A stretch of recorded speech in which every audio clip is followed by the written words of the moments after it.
మీ వందనములు, మీ మాటలు చాలా విలువైనవి ఉన్నాయి. మా జ్ఞానము, మా వయసు సరిపడు.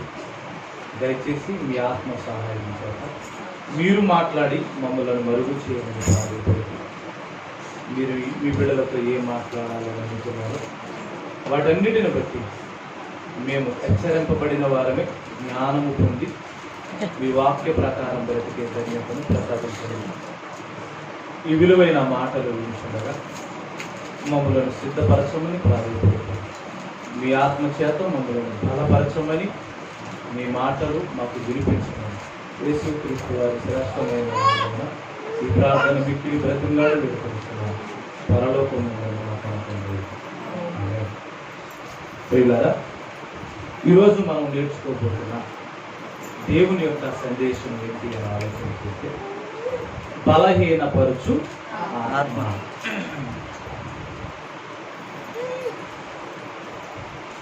ఈరోజు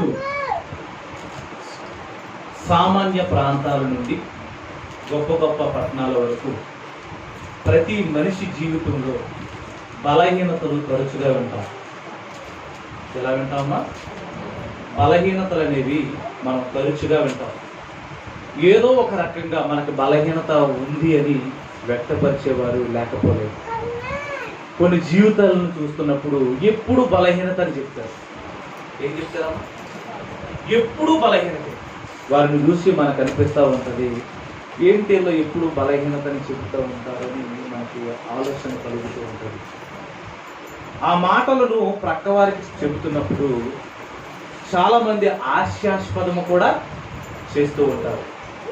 ఎప్పుడు నుండి ఈవిడికి నలతగా ఉందని చెప్తుంది, అంటే బలహీనతగా ఉందనే చెబుతుంది అనే మాటలు మనం వింటూ ఉంటాం.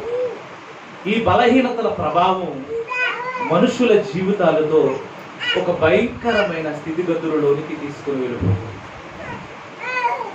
కొంతమంది జీవితాలను చూస్తున్నప్పుడు వీళ్ళు ఎందుకు దేవుని కొరకు బ్రతకడం లేదు అని ఆలోచన చేస్తే ఎన్నో బలహీనతలు ఉన్నాయి వాళ్ళకి. ఎన్నో ఉన్నాయమ్మా? ఎన్నో బలహీనతలు. విలువైన వాక్యం ప్రకటింపబడుతున్నా తాను రక్షింపబడక తనతో ఉన్న వారిని రక్షింపబడాలనే ఆలోచన లేకుండా కేవలం ఏదో భూమి మీద ఉన్నాం, లేదా ఇంట్లో ఉన్నాం, బ్రతికాము కదా, తిన్నాము కదా, ఉన్నాము కదా, నరుగులలాగే ఉన్నాము కదా అని ఆలోచన చేసుకుంటూ జీవితాలు గడుపుకుంటున్నాము తప్ప మన జీవితంలో కూడా బలహీనతలు ఉన్నాయని, వాటిని మనం గ్రహించడం కొరకు ఎన్నో సంగతులు దేవుడు బైబిల్ గ్రంథంలో రాశాడని ఏ రోజైనా మనం ఆలోచన చేస్తున్నామా చెప్పండి. నిజంగానండి, ఈ మాటలన్నిటినీ ఆలోచన చేస్తున్నప్పుడు సుమారుగా వారం రోజుల నుంచి నా మనసులో ఇదే మాట తెలుస్తుందండి. ఎన్ని రోజుల నుంచి అమ్మా? సుమారుగా వారం రోజుల నుండి బలహీనపరుచు ఆత్మ అదే మాట పదే సార్లు నాకు అలా వినబడుతూనే ఉంది.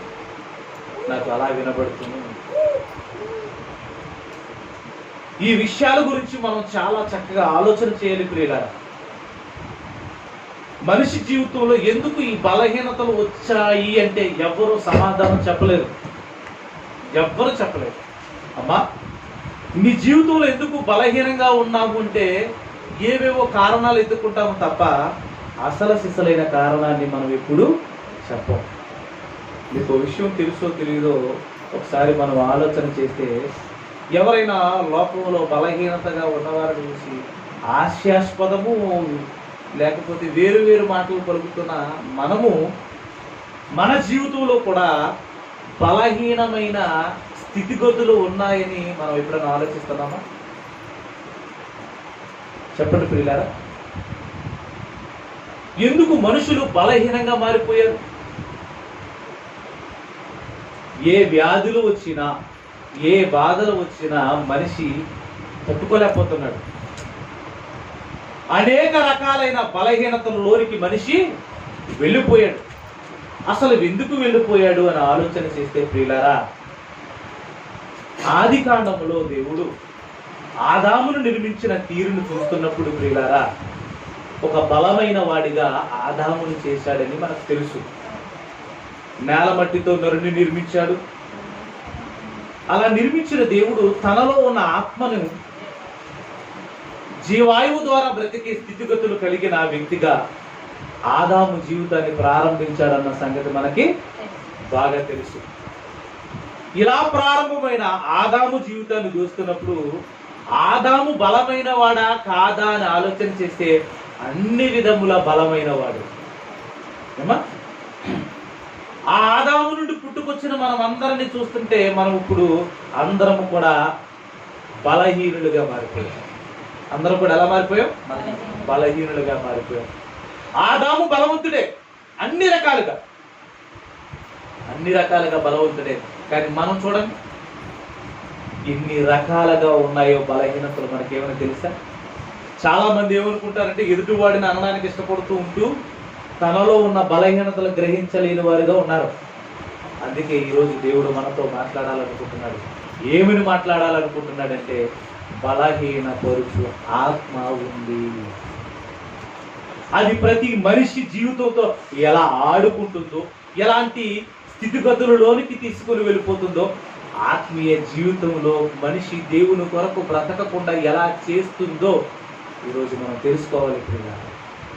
దాని గురించి కొన్ని మంచి మాటలను మనం ఆలోచన చేద్దాం. ప్రియులారా, యోబు గ్రంథం 4వ అధ్యాయం 3వ వచనాన్ని మనం పరిశీలించినట్లయితే, యోబు గ్రంథం, అనేకులకు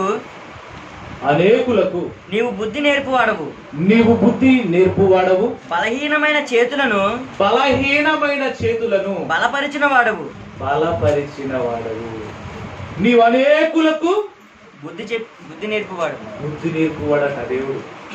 దేవుడు ఎవరట? బుద్ధి నేర్పు. ఒకరికి ఇద్దరక అంటే బలహీనులు ఎంతమంది ఉన్నారంటే అనేకులు ఉన్నారు. మరి ఈ అనేకులందరినీ కూడా బాగుపరిచేది ఎవరు? గ్రామానికి ఒక ధర్మాసుపత్రి ఉంటుంది ఏమా, లేదా ఒక మండలానికి ఒక ధర్మాసుపత్రి ఉంటుంది. ఈ ఆసుపత్రి ఎందుకు అని ఆలోచన చేస్తే ప్రియులారా, అనేకులు అనారోగ్యవంతులుగా మారుతున్నప్పుడు వారందరికీ వైద్యం చేయడానికి ఉపయోగపడడానికి ప్రభుత్వం వారు ఏం చేశారట? ఒక ప్రభుత్వ ఆసుపత్రిని ఏర్పాటు చేస్తారు. అవునా? దీని ద్వారా మనుషుల యొక్క రోగాలకు వైద్యాన్ని అందింపచేసి ప్రజలు క్షేమంగా ఉంటే గ్రామం బాగుంటుంది, మండలం బాగుంటుంది, అలాగే అందరూ బాగుంటారనే ఉద్దేశంతో ప్రాథమిక వైద్య కేంద్రాలను ఏర్పాటు చేస్తూ ఉంటారు. ఇలాంటివి మనం ఆలోచన చేస్తూ ఉంటే ప్రియులారా, ప్రతి మనిషి కూడా ఎన్నో విషయాలను గ్రహించవలసి ఉంది. దేవుడు కూడా అనేకులైన బలహీనులను దేవుడు ఏం చేయబోతున్నాడట? వారి చేతులను బలపరిచిన వాడు. చూడండి ప్రియులారా, అనేకులకు నీవు బుద్ధి నేర్పువాడవు, బలహీనమైన చేతులను బలపరిచిన వాడు. చూడండి ప్రియులారా, దేవుడు అనేకులకు బుద్ధి నేర్పాలనుకుంటున్నాడట. ప్రతి మనిషి జీవితాన్ని చూస్తుంటే ఎన్నో బలహీనతలతో ఉన్నాడట. కొన్ని చెప్పేవిగా ఉన్నాయి, కొన్ని చెప్పుకోలేనివిగా ఉన్నాయి.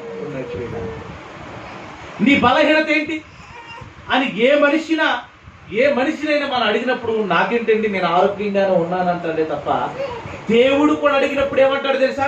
నేను ఏ పాపం చేయలేదని అంటాడు. నాకు ఏ బలహీనత లేదంటాడు దేవుడు అడిగినా.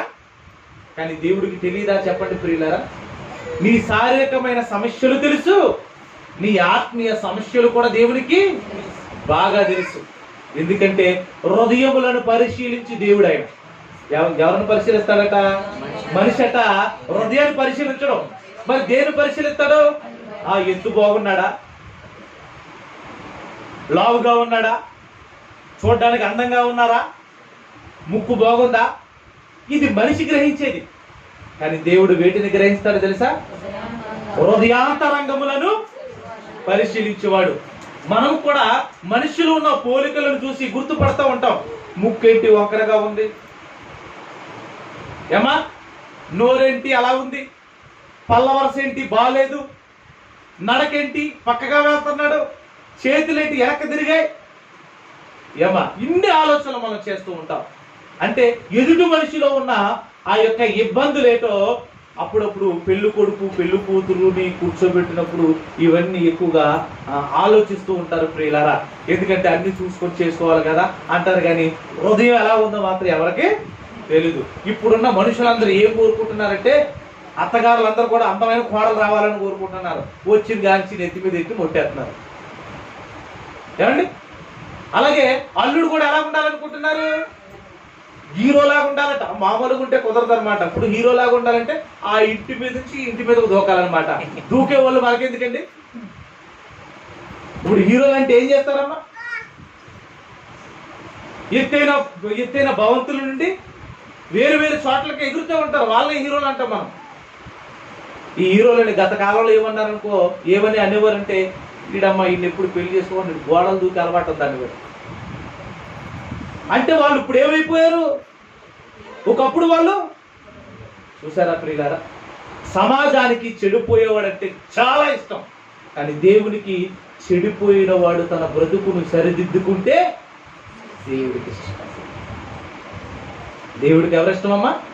తన బ్రతుకు చెడిపోయినా బాగుపరుచుకోవాలని దేవుడి దగ్గరకు వస్తాడు చూశారు, వాళ్ళంటే దేవుడికి చాలా ఇష్టం. ప్రియమైన వాళ్ళ ఈ మాటలన్నీ వాళ్ళ కోసమే. ఈ మాటలన్నీ ఎవరి కోసం? మారు మనసు పొంది దేవుడిలో నేను ఉండాలనుకున్న వారి కోసమే. ప్రియుల ఒకసారి మనం ఆలోచన చేస్తే బలహీన పరుచు ఆత్మ మనల్ని ఎలా బలహీనపరుస్తుందో తెలుసుకుందాం. లూకా సువార్త 13వ అధ్యాయం 11వ వచనాన్ని గమనించినట్లయితే ప్రియులారా,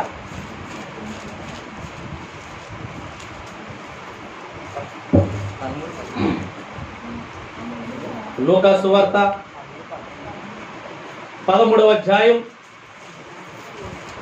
11వ వచనాన్ని మనం గమనించినట్లయితే 18 ఏండ్ల నుండి బలహీనపరచు దయ్యము 18 సంవత్సరాల నుండి బలహీనపరచు దయ్యము ఒక మనిషిలో ఒక దురాత్మ అనేది చేరింది. పట్టిన ఒక స్త్రీ అచ్చట ఉండెను. 18 సంవత్సరాల నుండి బలహీనపరచు దయ్యము. నోట్లో దాని గురించి మాట్లాడుతూ ఆత్మ అన్నాడు. ప్రేమ ఈరోజు మనం నేర్చుకుంటున్న పాఠం కూడా ఏంటి? బలహీనపరచు ఆత్మ. మనిషి జీవితంతో ఆడుకునేది ఏంటో తెలుసా ప్రియమైన వర్లరా? దయ్యము. దానినే దురాత్మ, దానినే బలహీనపరచు ఆత్మ అన్నాడు ప్రియమైన. ఈరోజు ఈ వాక్యం వింటున్నప్పుడు మనకు అర్థం అవుతూ ఉండాలి, నిజముగా మనలో కూడా బలహీనపరిచే ఆత్మ ఉందా అనేది మనము ఖచ్చితంగా గ్రహించాలి ప్రియమైన. మారు మనసు పొందేవాడు గ్రహిస్తాడు, మారణ మనసు ఉన్నవాడు ఇంకెక్కడా మారడు. అర్థమవుతుందా ప్రియులారా?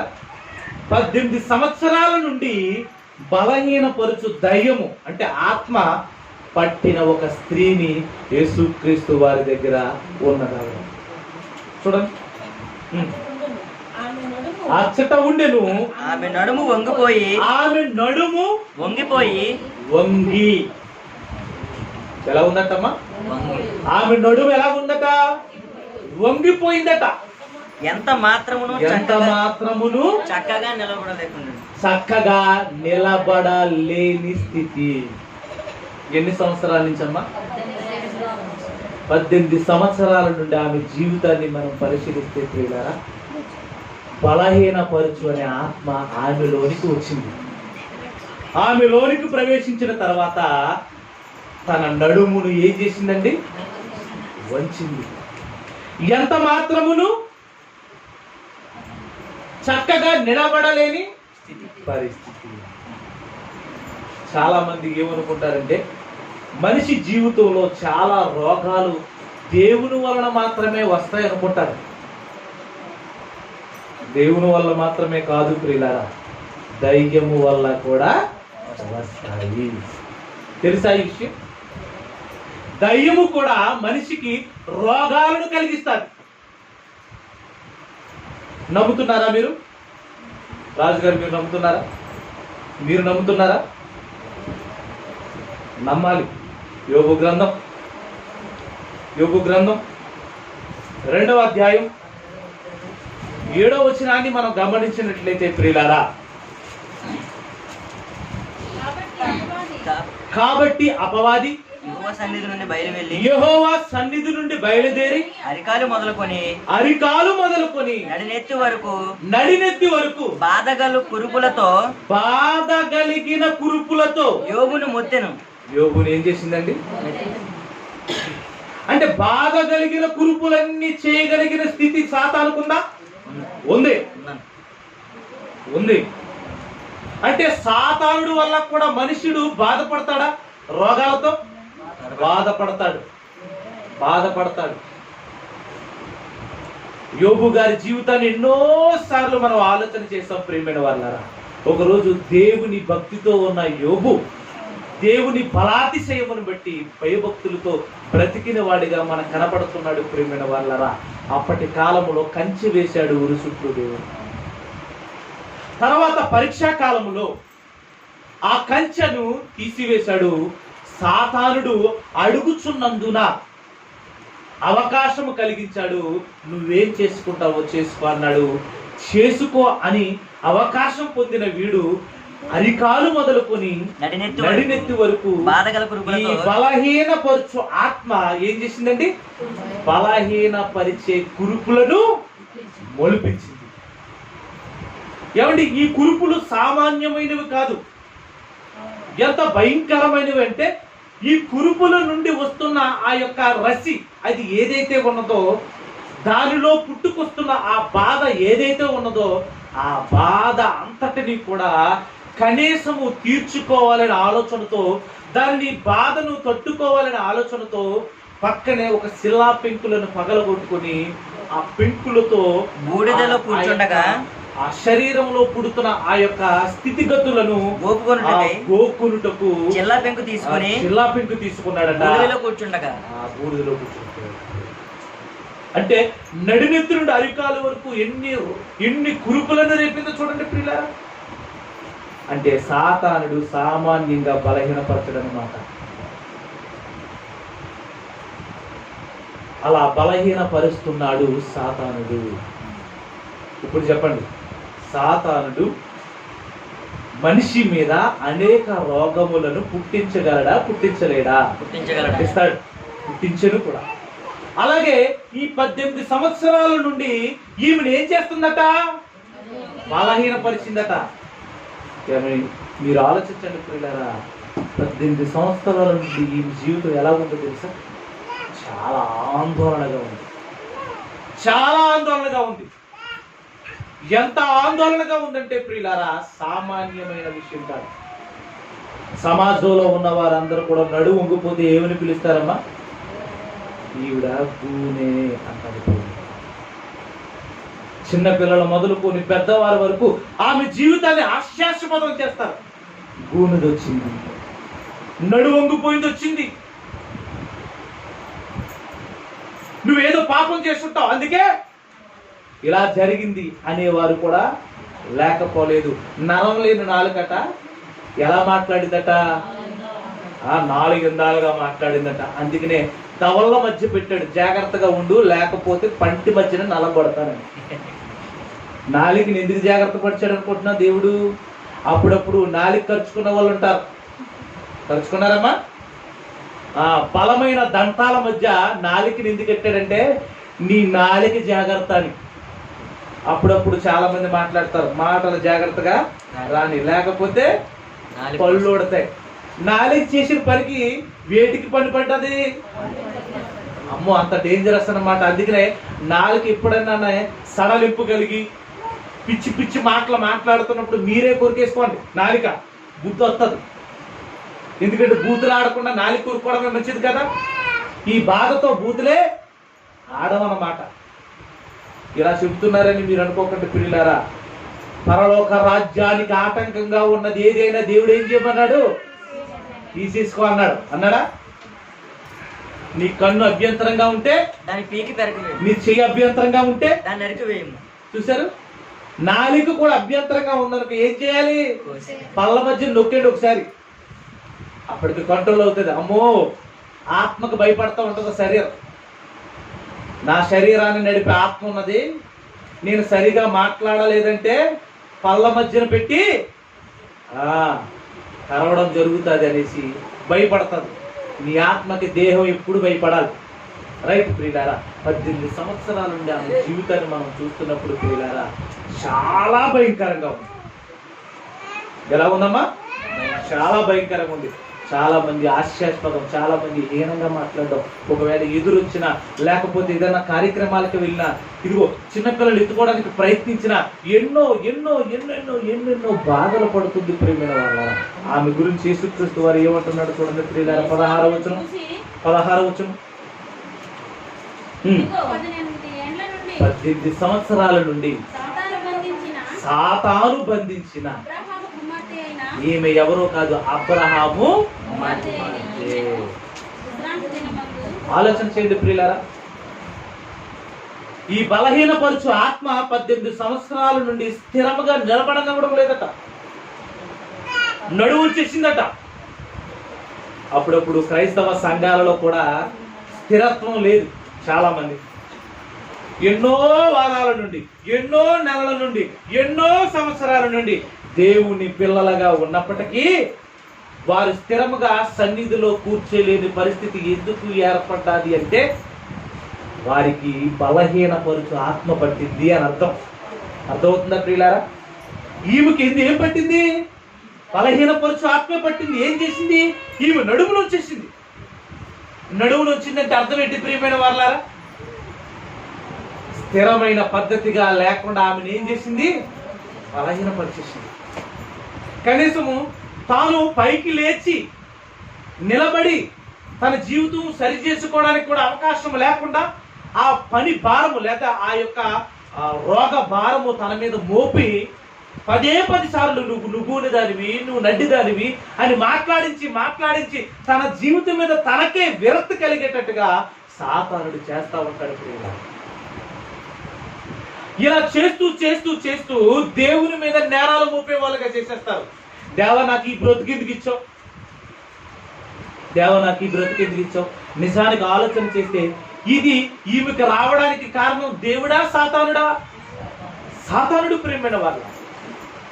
మనం ఇంకా దేవుని సన్నిధిలో స్థిరంగా లేవంటే అర్థం ఏంటో తెలుసా? మనకు పట్టినది బలహీనపరుచు ఆత్మ. చాలా మంది సన్నిధికి వస్తారు, ఒక చోట కూర్చోలేరు, ఒక చోట మాట్లాడలేరు, ఒక చోట ఉండడానికి ఇష్టపడరు. రకరకాల ప్రవర్తనలతో సంఘాలలో చాలా మంది విశ్వాసులు ఉంటూ ఉంటారు. ఏమో ఉంటారా? ఎందుకు మీరు ఇలా ఉన్నారు అంటే వాళ్ళని బలహీనపరిచే ఆత్మ వారిలో ఉంది.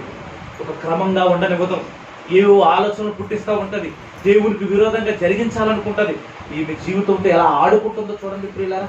ఎన్నోసార్లు తన ఆత్మ విమర్శన చేసుకుంటున్నప్పుడు దేవుడి మీద అన్యాయపు మాటలు పలికించేదిగా ఉంది వాళ్ళ బలహీనపరుచు ఆత్మ. ఏమండి, తన జీవితానికి తనకే అక్షయకరంగా మార్చేటట్టుగా ఉంది. నువ్వేం చేస్తావు? సరిగా నిలబడలేవు, నీ మాటలేంటి? ఇలాంటి మాటలు బయట వాళ్ళు పలికించేటట్టుగా గుచ్చి తన హృదయాన్ని గాయపరిచేటట్టుగా ఈ బలహీనపరుచు ఆత్మ అనేది ఈ జీవితంతో చాలా గందరగోళం అనేది ఏర్పరిచింది ప్రియులారా. ఏమండి, ఒక చోట సరిగా నిలబడకపోవడం అనేది సామాన్యమైన విషయమేనండి, చాలా ప్రమాదకరమైన విషయం.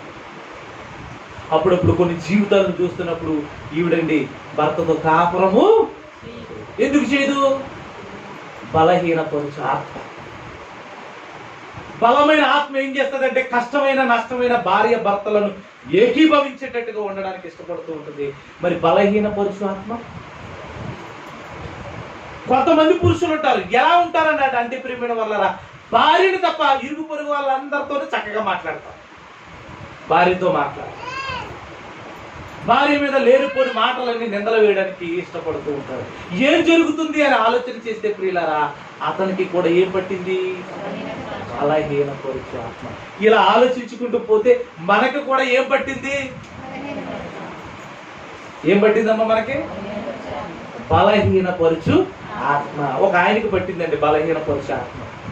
ఏంటి ఆయన బలహీనత అనగానే ఎర్రగా యాకోబు గారు వంట చేస్తున్నాడట.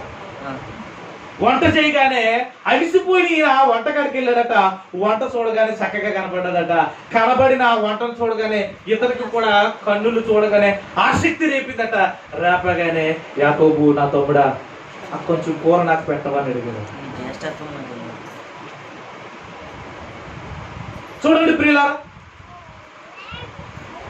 మన బలహీనత ఎక్కడ ఎలా ఉంది అని ఆలోచన చేస్తే ఈ బలహీనత వెనకాల ఉన్నది సాతానుడు. రుచికరమైన పదార్థాలకు పడిపోతారు చాలా మంది. ఏమండి, పశువైన గడ్డి తిని పాలిస్తుందండి. మనుషులు మాత్రం మంచి ఆహార పదార్థాల కోసం ఏం చేస్తారు తెలుసా? పశువులా మారిపోతారు. పశువులా మారిపోతారండి చాలా మంది. అంటే ఈ వ్యక్తి మనిషేనా అంటే మనిషా, కనబడుతుంది మనిషిలాగే, కానీ తనలో దురాత్మ ఏం చేసిందంటే పశువు శ్రేష్టలన్నీ మార్చేసింది. అంటే క్రూరత్వంలోనికి నింపేసింది. ఎంత బలహీనత ప్రియమైన వాళ్ళ. చాలా మంది జీవితాలు చూస్తున్నప్పుడు కొంతమంది సాక్ష్యాలు చెబుతూ ఉంటారు. ప్రియ, గత కాలంలో నా జీవితం ఏమై ఉన్నదని ఒక వ్యక్తి తన జీవితాన్ని సమాజానికి పరిచయం చేసుకుంది. ఏమని పరిచయం చేసుకుందంటే ప్రియమైన వాళ్ళరా, నా పాత జీవితం రోత జీవితం, నా పాత జీవితం భయంకరమైన జీవితం, నా పాత జీవితం చాలా దౌర్భాగ్యమైన జీవితం, అలాంటి జీవితాన్ని మార్చినది యేసుక్రీస్తు అని ఒప్పుకుంటే ప్రియమైన వాళ్ళ.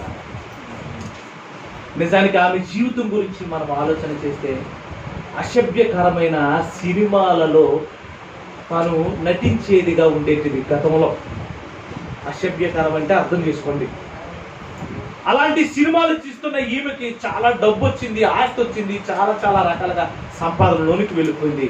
అయితే ప్రియులారా, కొన్నాళ్ళకి ఆమె జీవితం చూసి ఆమెకి విరక్తి చెందింది. నా బ్రతుకేంటి ఎలా అయిపోయింది? చూసిన ప్రతి వారు కూడా తప్పుడు ఆలోచనలతో నన్ను చూస్తున్నారే, ఎందుకు నా జీవితం ఇలా దిగజారిపోయిందని ఒకరోజు ఆత్మహత్య చేసుకోవడానికి కూడా సిద్ధపడిపోయింది ప్రేమైన వాళ్ళ.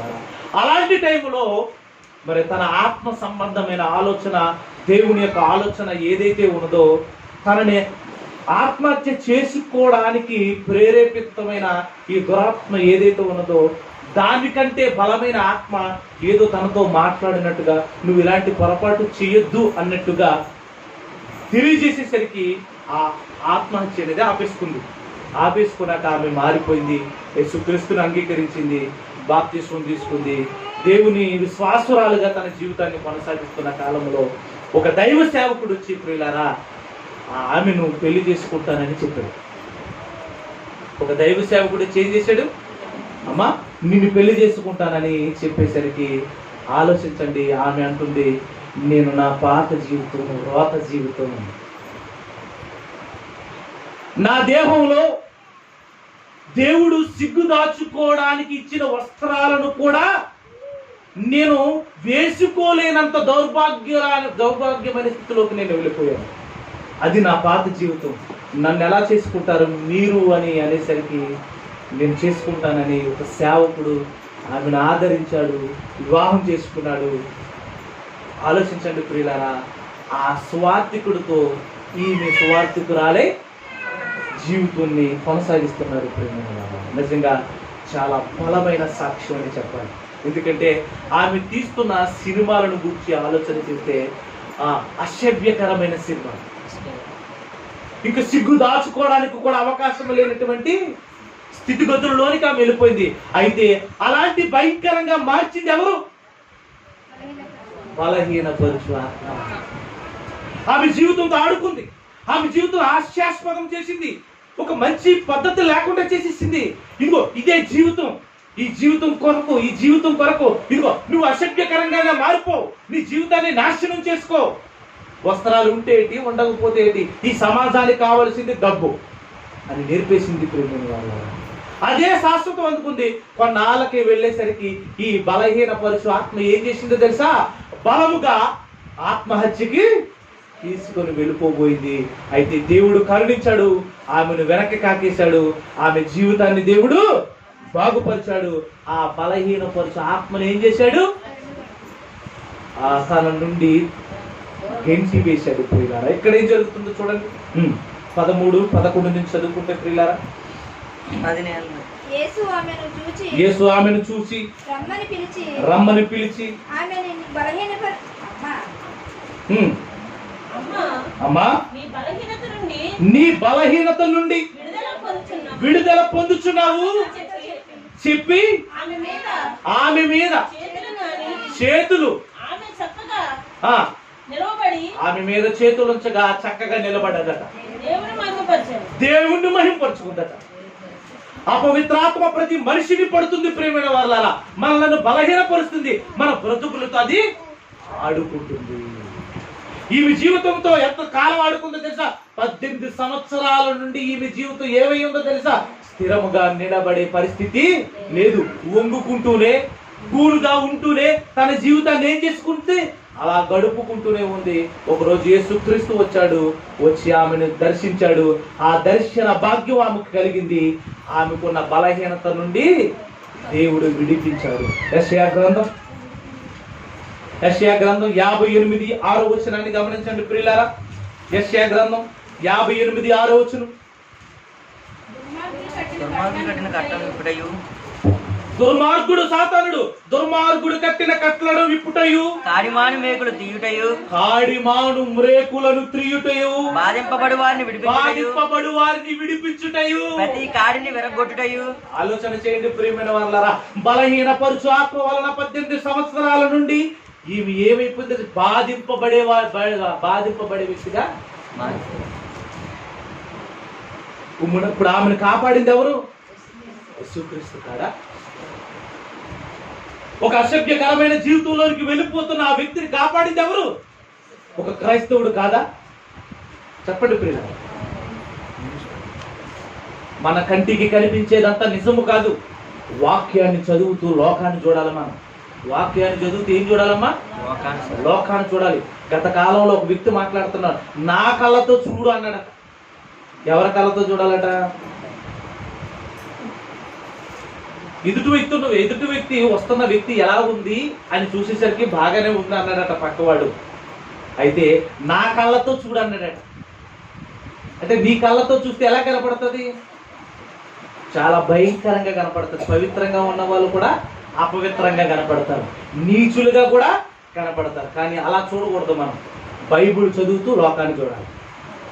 మనం ఎలా చూస్తాం? ఒంటి మీద వేసుకున్న బట్టలను బట్టి చూస్తాం, ధరించుకున్న వస్త్రాలు, ధరించుకున్న ఆభరణాలను బట్టి చూస్తాం, ఏమా తొడుక్కున్న జోళ్ళు బట్టి చూస్తాం, నడిచే నడకను బట్టి చూస్తాం. కాదు మనం చూడవలసింది అలా కాదు ప్రియమైన వాళ్ళరా. డబ్బు ఉండి ఆనందంగా ఉంటే అది సంతోషంగా ఉన్నాడని మీరు అనుకోకండి. వాడిని పట్టింది ఏంటో తెలుసా? బలహీనపరచు. 18 సంవత్సరాల నుండి వేదనతో ఉంది ప్రియమైన వాళ్ళరా. ఇటు వెళ్ళినా ఎక్కడికి వెళ్ళినా ఆమె బాధ ఎంత అంత కాదు, బాధింపబడిన వ్యక్తిగా ఉంది. ఈమె బాధింపబడడానికి కారణం ఏంటో తెలుసా? అపవిత్రపరచు. ఏమ్మా మనల్ని కూడా అపవిత్రపరిచి ఆత్మ పట్టిందా లేదా? నిజంగా ఆత్మ విమర్శనం చేసుకోండి. దెయ్యం పట్టగానే కేకలేయడం, దెయ్యం పట్టగానే ఏవో యాప రొట్టెలు కావడం, దెయ్యం పట్టగానే ఏవో నీళ్లు చల్లడం కాదు. దయ్యం పట్టగానే నీ బ్రతుకును మార్చేస్తుంది, నీ బ్రతుకును బాధిస్తుంది, నీ బ్రతుకులో మంచి సాక్ష్యం ఉండనివ్వదు. అసలు నీ జీవితంతోనే ఆడుకుంటుంది. ఆడుకుంటున్నది వాడు, బాధపడుతున్నది నువ్వు. ఆడుకుంటుంది ఎవరమ్మా? సాతానుడు. కానీ బాధపడుతున్నది ఎవరు? నువ్వు. నిన్ను బట్టి నీ కుటుంబం, నీ కుటుంబాన్ని బట్టి నీ పిల్లలు, నీ ఇరుగు పొరుగు వారు, నీ బంధుమిత్రులు. ఏమండి మీ కుటుంబంలో అందరూ బాగున్నారండి, ఆడి ఎట్టి బాబు అలా ఉన్నాడంటారు. ఎందుకు వెళ్ళిపోడు అలాగా? అందరూ చదువుకున్నారట, మంచి మంచి మంచి ఉద్యోగాలు చేస్తున్నాడట, అందులో ఒకడు మాత్రం రౌడీలా తిరుగుతున్నాడు. ఏమైంది ఆడికి? వాళ్ళ తల్లిదండ్రులు నేర్పించిన క్రమం వాడికి ఒంటి పట్టలేదు. వాడు ఏమైపోయాడంటే రోడ్డు మీద బలాదూరైపోడు, రవిడిగా మారిపోయాడు. లోకంలో ఉన్న వారందరూ కూడా ఇలాగే మాట్లాడతారు, మీరందరూ బాగున్నారు కదండి, ఆడింటే అలాగైపోయాడు అంటారు. అలాగే క్రైస్తవ సంఘ బిడ్డలు కూడా ఆలోచన చేస్తే సంఘంలో ఉన్న వారందరూ బాగానే ఉంటారు. ఒకసారి అందులో ఎవడో ఒకటి తేడా కొడతా ఉంటారు, ఎవరో ఒక వ్యక్తి తేడా కొడతా ఉంటారు. ఎందుకమ్మా నువ్వు ఇలాగైపోయావంటే అర్థం ఏంటో తెలుసా? మనం ఏదో ఆలోచించుకోక్కర్లేదు. ఈమెను బలహీనపరిచే ఆత్మ ఈమెలో ఉంది, బలహీనపరిచే ఆత్మ ఇతడిలో ఉంది. ఉందా లేదా? బలహీనపరిచే ఆత్మ లేకపోవడం ఏంటంటే బాబు, అందరిలోనూ ఉంది. మిమ్మల్ని ఎక్కడ బలహీనపరుస్తుందో ఒకసారి పసిగట్టకపోతే నీ బ్రతుకుతో ఆట మొదలెడుతుందండి. అర్థమవుతుందా ప్రియులారా? వ్యభిచార సంబంధమైన జీవితంగా మారిపోయిన ఆమె తన జీవితంతో ఎవరు ఆడుకుంటున్నారో తెలియక ఇదే జీవితం అనుకొని పేరు వస్తుందని, ప్రత్యేకతలు వస్తున్నాయని, డబ్బు వస్తుందని, మంచి నివాసం వస్తుందని, లగ్జరీగా బాగుంటుందని పాప జీవితంలోనికి అడుగు పెట్టేసింది ఆమె. ఇలా అడుగు పెట్టేసిన వాళ్ళు ఎంతమంది లేరు? ఎంతమంది లేరండి? లంచాలు మరిగిన వాళ్ళు లేరా? స్థలాలు కబ్జాలు చేసిన వాళ్ళు లేరా? ఏమిటి లేరండి? ఇవన్నీ ఏంటి అనుకుంటున్నారు? అధిక లాభార్జన కొరకు మనిషి చేస్తున్న ఈ తాపత్రయం అంతా దురాత్మ పట్టి మనిషిని పీడిస్తుంది. వీడు పీడింపబడమే కాకుండా వడ్డీ రేట్లు పెంచి ఎదుటి వాడిని కూడా ఏం చేస్తుందో తెలుసా? పీడిస్తూ ఉంటది. 100కి 10, 100కి 20. ఇక నిద్ర పట్టదు. ఒకనాడు విత్తనాలు చెల్లి ఆహార పదార్థాలు తెచ్చుకున్న రోజులు పోయి ఈ రోజు విత్తనాలే డబ్బుగా చెల్లుతున్నారు. డబ్బు విత్తనాలుగా చెల్లి డబ్బుని సంపాదిస్తున్నారు. ప్రేమైన వాళ్ళారా, చాలా మంది ఏమనుకుంటున్నారంటే అప్పు ఇవ్వడం మంచిదే కదా అంటారు. నిజమే. అప్పు ఇమ్మన్నాడా? వడ్డీ తీసుకోమన్నాడా? అప్పు ఇమ్మన్నాడు, వడ్డీ తీసుకోమన్నాడా? పిచ్చివాడిగా చేస్తాను. అప్పు ఇచ్చేవాడంటే వడ్డీ తీసుకోమని కాదు. నీకు అధికంగా దేవుడు ఆశీర్వాదకరంగా నీ జీవితాన్ని నిలబెడుతున్నాడంటే నీ చుట్టుపక్కల ఉన్న వాళ్ళు ఎవరైనా ఇబ్బందిలో ఉంటే నువ్వు పరామర్శిస్తావని. అంతేగాని నువ్వు కోటలు కట్టుకొని, భవంతులు కట్టుకొని అక్కడ పైకెక్కేసి ఇక్కడ ఎవరు లేరు, నా కళ్ళ ముందు ఎవడో లేడు, వీళ్ళంతా చాలా పురుగులు, నా కాళ్ళ కింద పోవలసిన వాళ్ళు అని అంటావని కాదు. అలా అంటావని కాదు. అప్పిచ్చివాడు యెహోవాకు ఇష్టుడు అన్నాడు బైబిల్లో. అప్పిచ్చివాడు అన్నాడు కానీ వడ్డీ తీసుకున్నవాడు కాదు. వడ్డీ గురించి మాట్లాడితే బైబిల్ ఏమంటాడు తెలుసా? వడ్డీకి అప్పు ఇవ్వద్దు అన్నాడు. వడ్డీకి ఇయ్యరాదు. మరి మనల్ని ఏమన్నాడు క్రైస్తవుల్ని? ఎవడైనా నీ పై బట్ట తీసుకుంటే కింద ఉన్న బట్ట కూడా ఇచ్చేసే అన్నాడు. అన్నాడా? ఏమ్మా అన్నాడా లేదా? క్రైస్తవుడికి ఇది ఉండాలి. కానీ క్రైస్తవులే సేవకులతో సహా వ్యాపారాల్లోకి వెళ్ళిపోయారు. ఏంటి వ్యాపారం? వడ్డీ వ్యాపారం. వడ్డీ వ్యాపారం. గొప్ప విచిత్రం ఏంటంటే కొన్ని సంఘాలలో సంఘ పెద్దలే వడ్డీ వ్యాపారాలు చేస్తున్నారు. మరి ఇలా చెప్పుకోవడానికి అసలు మొక్క ఎక్కడ ఎట్టుకుంటున్నారో నాకైతే తెలియదు. కానీ తెలియదా?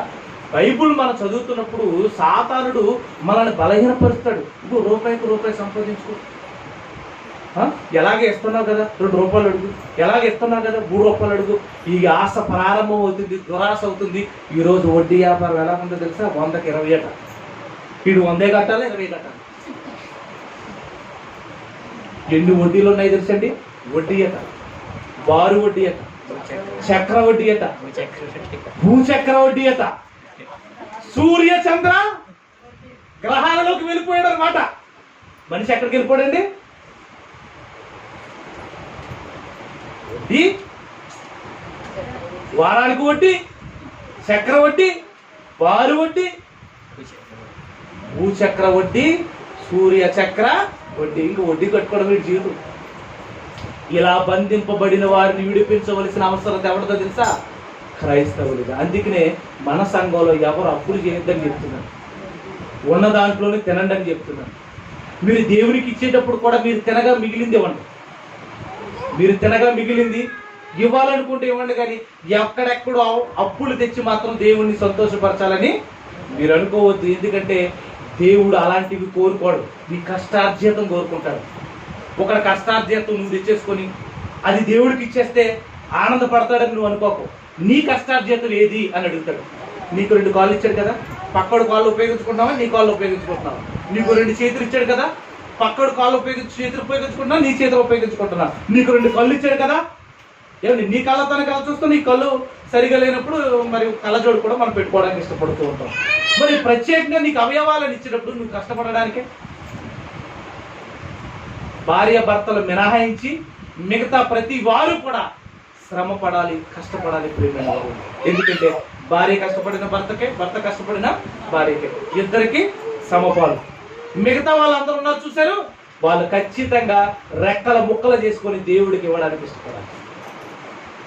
దేవుడికి ఇవ్వడం అంటే నాకేది ఇవ్వమని కాదు, మీ కష్టార్జితం దేవుడికి ఇచ్చేటట్టుగా ఉండాలి.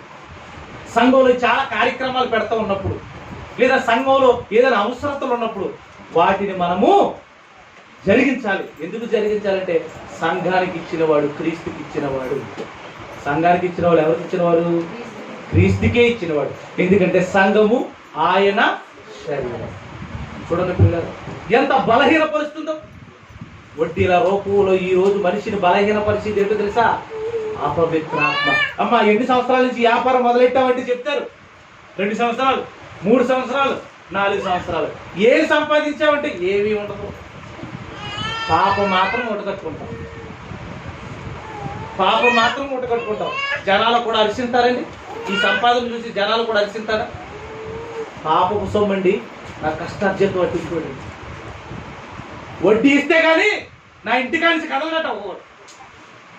ఏంటంటే రోజులు అలా మారిపోయి ఇదంతా ఏంటనుకుంటున్నారు? బలహీనపరచు ఆత్మ. మరో మాట చూద్దాం ప్రియులారా. యెషయా గ్రంథంలో దేవుడు రాశాడు, దుర్మార్గులు కట్టిన కట్లను ఇప్పుడయు, కాడమాని మ్రోకులు తీసివేయుటయు, బాధింపబడి వారిని విడిపించుటయు. ఒక క్రైస్తవుడు జీవితం ఎలా ఉండాలంటే బలహీనపరిచే ఆత్మ నుండి కాపాడాలి. బలహీనపరిచే ఆత్మ గురించి చెప్పి మన బ్రతుకులను నిలబెట్టేవాడు క్రైస్తవుడు. ఆ బ్రతుకులను నిలబెట్టడానికి సహకారిగా ఉండేవాడే క్రైస్తవుడు. ఆ బ్రతుకులను కట్టడానికి, విడిపించడానికి సిద్ధపడేవాడే క్రైస్తవుడు. తప్ప మనమే అనేకులను బలహీనపరిచేవారిగా మార్చకూడదు. మనమే అనేకులను పాపులుగా మార్చకూడదు. మనలో పాపపు ఆలోచనలు కలిగించి ఎదుటివాడిని పాపాత్ముడిగా మార్చకూడదు. నడువును కూడా లేవకుండా చేసిందంటే చూడండి ప్రియులారా, మంచాన్ని పట్టినట్టే కదండి జీవితం. మంచాన్ని పట్టినట్టే కదా. మరో సంగతి చూద్దాం ప్రియులారా. మార్కు సువార్త 9వ అధ్యాయం 17వ వచనాన్ని గమనించినట్లయితే ప్రియులారా, మార్కు సువార్త 9వ అధ్యాయం 17వ వచనం.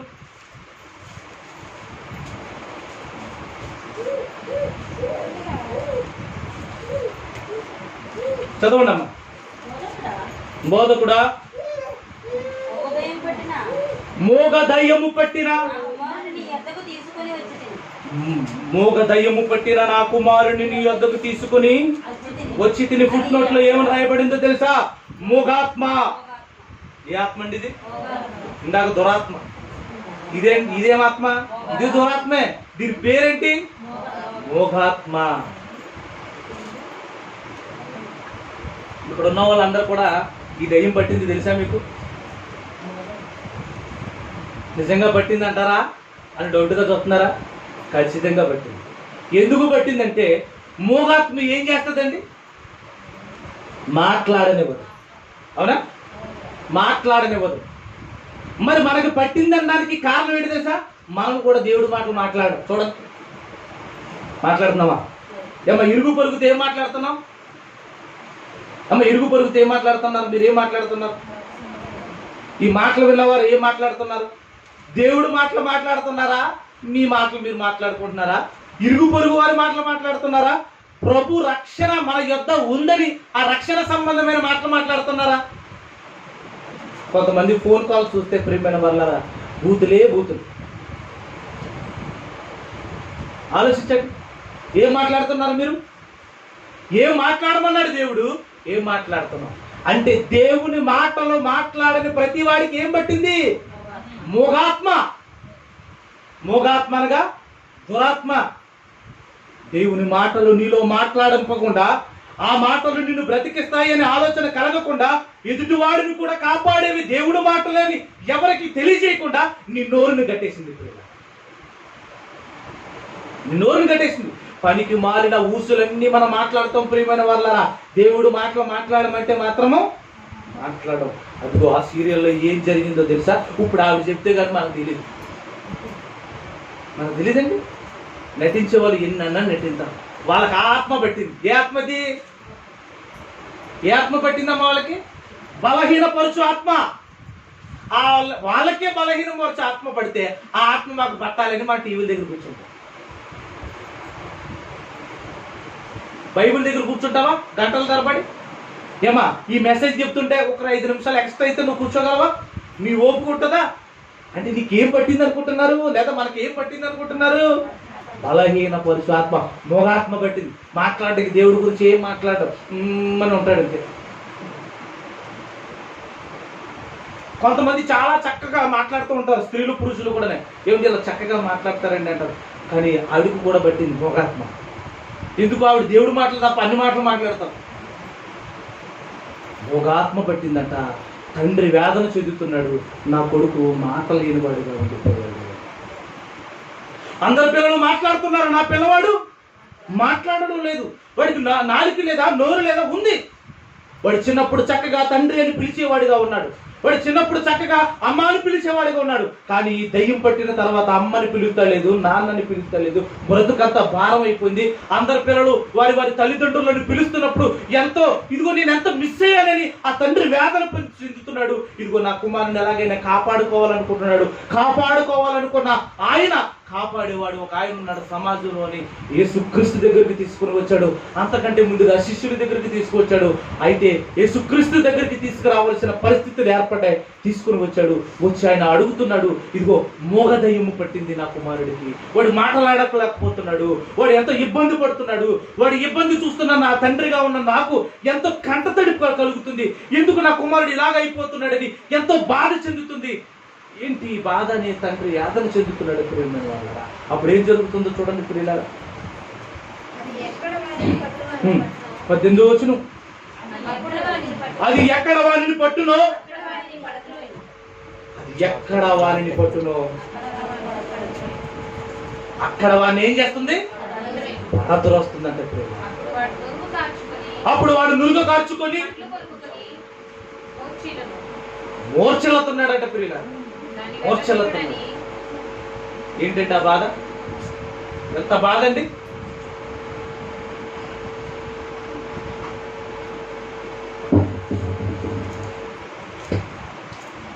ఎంత బాధ చెందుతున్నాడు చూడండి ప్రియులారా. ఆలోచించండి ప్రియులారా. చూడండి, అది ఎక్కడ వారిని పట్టునో అక్కడ వారిని పడద్రోయును. అది పట్టినప్పుడల్లా ఏమైపోతున్నాడు, పడిపోతున్నాడట ప్రేమల వల్ల. స్థిరంగా ఉండడం లేదట, స్థిరంగా ఉండడం లేదట. ఇది కొద్ది కాలం చాలా మంది బాగా ఉంటారు, ఆ తర్వాత ఏమైపోతారు, చాలా మంది సంఘానికి వస్తూ ఉంటారు, బాగానే ఉంటారు, ఆ తర్వాత కొంతకాలానికి మళ్ళీ కనపడరు. ఎందుకు ఇలా అయిపోతున్నారంటే అర్థం ఏంటి తెలుసా, అది పట్టినప్పుడల్లా ఏం చేస్తుందట, పడదోసేస్తుందట. ఎక్కడ పడదోసింది, పాపంలో పడేస్తుంది. ఎక్కడ పడదోస్తుందమ్మా, పాపంలో పడగేస్తుంది. ఆ పాపంలో కూరుకుపోయి ఆ జీవితం ఏమైపోతుందో అర్థం కాక, ఏంటి నేను ఇలా మారిపోయానని ఒకసారి దేవుని ఆత్మ తనలో ఒకసారి ఆలోచింప చేస్తున్నప్పుడు, ఇలాంటి బ్రతకూడదు, ప్రభు దగ్గరకు వచ్చేవాళ్ళని అనుకుని కొంతమంది క్షేమంగా దేవుని సన్నిధికి చేరుకుంటున్నారు. కొంతమంది ఏం చేస్తున్నారు తెలుసా, ఇదే ఎంజాయ్ అయిపోతున్నారు. అబ్బా పడితే ఎంత బాగుంది. అప్పుడప్పుడు పాటలు కూడా ఉన్నాయి, పడ్డానండి ఏమో, ఎక్కడ పడ్డారట, పడ్డానండి ప్రేమలో. ఇంకా పడిపోయేది ఎక్కడ పడగొట్టింది, దురాత్మ బట్టి ప్రేమలో పడగొట్టింది అనమాట. నేను తల్లిదండ్రులు తెలియకుండా, వాళ్ళ తల్లిదండ్రులకు అతను తెలపకుండా, వీళ్ళ తల్లిదండ్రులకు ఈమె తెలపకుండా, హృదయంలోనే తప్పుడు ఆలోచనలు పుట్టించి తల్లిదండ్రులను అగౌరవం పాలు చేసేసి, వారి స్థితిగతులను మార్చేసి, ఇదిగో నీ కూతురు ఇలా అయ్యిందని, నీ కొడుకు ఇలా అయ్యాడని సమాజంలో తప్పుడు మాటలను పలికించేటట్టుగా కుటుంబ గౌరవాన్ని తీసివేసి పడగొట్టిందా చెప్పండి. పరువు తీసేలేదు. అది పట్టినప్పుడల్లా ఏమవుతుందట, పడదురు వస్తుందట. ఏంటి పడిపోతున్నప్పుడు, కింద పడిపోతున్నప్పుడు ఎన్ని దెబ్బలు దొరుకుతాయండి దేహానికి. కన్న తండ్రిగా కొడుకుకి అలాగ అయిపోతుంటే ఎంత బాధపడతారు. మొన్న నానిబాబుకి ప్రమాదం జరుగుతున్నప్పుడు నిజంగానండి కాళ్ళు ఆడలేదండి రాజుగారి. ఏదో మేము పైగా చెబుతున్నాం, ధైర్యం చెప్తున్నాం, కానీ ఆ దృశ్యాన్ని చూసి ఆ వ్యక్తికి ఎలా ఉందంటే కాళ్ళు చేతులు ఆడటం లేదు, అక్కడ నిలబడలేకపోతున్నాడు. ఎందుకు, కొడుకు ఏమైపోతుంది, అది పడగొట్టింది, దురాత్మ పడగొట్టినప్పుడల్లా మూర్ఛిల్లిపోతున్నాడు. పడగొట్టినప్పుడల్లా ఏమైపోతున్నాడు చూడండి ప్రియులారా. అప్పుడు వాడు నురుగ కార్చుకొని ఇల్లు కురికేసుకుంటున్నాడు. ఆ మధ్యలో నాలుక ఏమవుతుందో చూసుకోవడం లేదు, ఆ పెదాలు ఏమవుతున్నాయో తెలుసుకోవడం లేదు, ఆ దవడలో ఉన్న మధ్యలో ఉన్న ఆ భాగాలు ఏమవుతున్నాయో తెలుసుకోవడం లేదు. ఏమైపోతున్నాడంటే కరిసి పెట్టినట్టుగా మారిపోతున్నాడు. ఏం జరుగుతుంది అని ఆలోచన చేస్తే చూడండి పిల్లరా, దానిని వెళ్ళగొట్టుడని ఆ 20వ వచనాన్ని చూడండి ప్రియులారా. వారిని తీసుకుని వచ్చి దయ్యము ఆయనను చూడగాడే విలవెల్లాడిచ్చేస్తుందట. అది నేల మీద పడి నురుగు కార్చుకొని కొట్లాడుచుండెను. అప్పుడు ఆయన దీనికి సంభవించి వీనికి సంభవించి ఎంత కాలమైనదని తన భార్యని బాల్యము నుండి అది వానిని నాశనము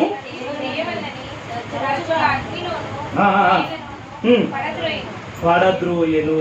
తరచుగా ఏం చేస్తుందట? అది వారిని నాశనము చేయవలనని తరచుగా అగ్నిలోను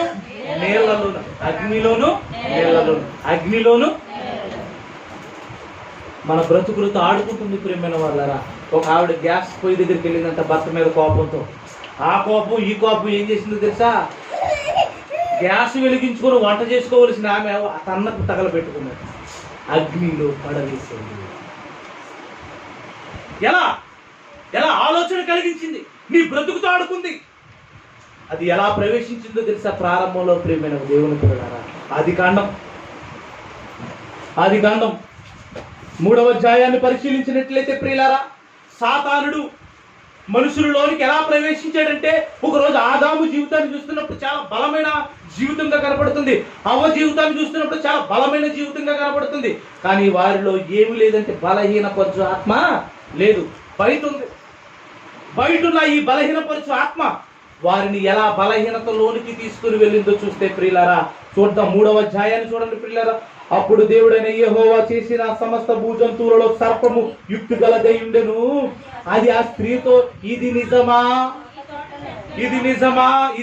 అని అడుగుతుంది. చూడండి ప్రియులారా, ఈ తోట చెట్లలో దేని ఫలములైనా మీరు తినకూడదని దేవుడు చెప్పినా అని అడిగి, అందుకు స్త్రీ, ఈ తోట చెట్ల ఫలములను మీరు తినవచ్చును, అయితే తోట మధ్యనున్న చెట్టు ఫలమును గూర్చి దేవుడు మీరు చావకుండానట్లును వాటిని తినకూడదనియు వాటిని ముట్టకూడదనియు